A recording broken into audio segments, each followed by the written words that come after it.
ये मेरा दोस्त नीरज है। जब भी इससे मेरी मुलाकात होती थी कहीं भी तो बहुत मज़ा आती थी।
पकड़ ले, अच्छे से पकड़ ले।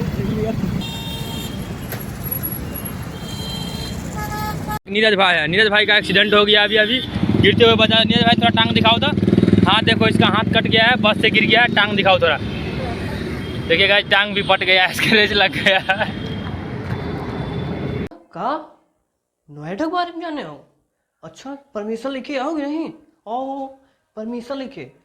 अरे परमिशन का मतलब चैनल सब्सक्राइब करके आना है। आओ आओ आओ आओ आओ। आज तुमको हम नोएडा के बारे में पूरी जानकारी देंगे। आओ आओ आओ इधर। रुको, लाइट चालू कर दे। बैठो बैठो, नाश्ता वास्ता करा दे पहले, फिर के बाद कि पहले बता दे। चलो अच्छा, पहले हम बताया ये थे, ठीक। तू बैठ जाए ना भैया, बैठ के एक एक चीज़ बताई है ना। अब सुनो ध्यान से।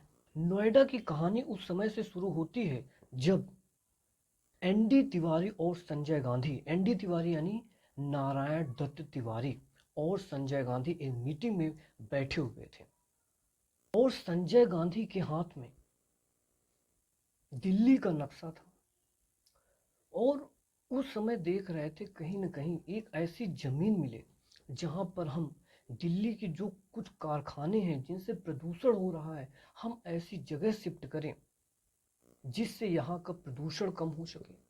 अगर हम सिंपल शब्दों में समझें कि उन्होंने क्या कहा, यमुना नदी के किनारे एक ऐसी जमीन खोज कर दो जहां पर हम दिल्ली के उद्योगों को उस नदी के पास शिफ्ट कर सकें, यानी कि यमुना के किनारे, ताकि दिल्ली का प्रदूषण कम हो सके।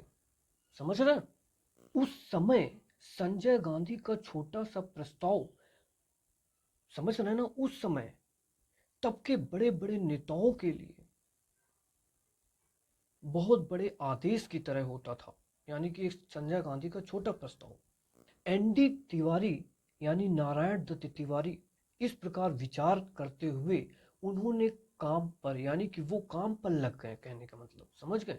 यानी इस प्रकार शुक्रवार के दिन तय समय पर संजय गांधी अपनी पुरानी मेटाडोर लेकर, मेटाडोर समझ रहा, दिल्ली डेवलपमेंट अथॉरिटी के वाइस प्रेसिडेंट जगमोहन मल्होत्रा को साथ लेकर यमुना नदी के किनारे तय वक्त पर जहां जमीन खोजने के लिए उन्होंने नारायण दत्त तिवारी, समझ गए, यानी एनडी तिवारी शॉर्टकट बताया था, नारायण दत्त तिवारी को आदेश दे रखा था। संजय गांधी ने भी जमीन का अवलोकन किया, फिर आदेश दिया कि सोमवार से इसमें काम शुरू हो जाना चाहिए। तब एक ब्यूरोक्रेट ने नारायण दत्त तिवारी से आपत्ति जताते हुए क्या कहा, सुनो, यहाँ तो कम वक्त है, किसानों की जमीनों का अधिग्रहण किए बिना अगर उस पे काम शुरू हुआ तो ये तो अवैध माना जाएगा। संजय तिवारी ने उस ब्यूरोक्रेट की खुसुर फुसुर सुनी, यानी कि जो ब्यूरोक्रेट वहाँ थे और उसके साथ साथ वहाँ जो एनडी तिवारी, उन लोगों के बीच की खुसुर फुसुर सुनी तो समझ गए कुछ दाल में काला है। बोला कोई क्या दिक्कत है क्या, हमको लग रहा है। नारायण दत्त तिवारी संजय गांधी का स्वभाव जानते थे। उन्होंने कहा नहीं नहीं, ऐसा कोई कोई दिक्कत नहीं, कोई दिक्कत नहीं, तो ठीक है, सोमवार से यहाँ बुलडोजर मंगवाओ और काम शुरू करा दो, मगर थोड़ा विचार विमर्श कर लेना किसानों से, ऐसा नहीं है कोई, ठीक है। तो इसके लिए एक अथॉरिटी बनाना जरूरी है। अरे भैया काहे खड़े हुए गो, बुलडोजर नाम सुन के आप खड़े हुए गो, बैठो भैया। आप हो भैया, बुलडोजर नाम सुन के आप खड़े हुए हो, बैठो बैठो बैठो। घंटा उंटा तो है ना, नोएडा के बारे में जाने हो ना। चलो रुको, तब तक सेब खाओ भाई, बैठो, लो सेब, ये लो।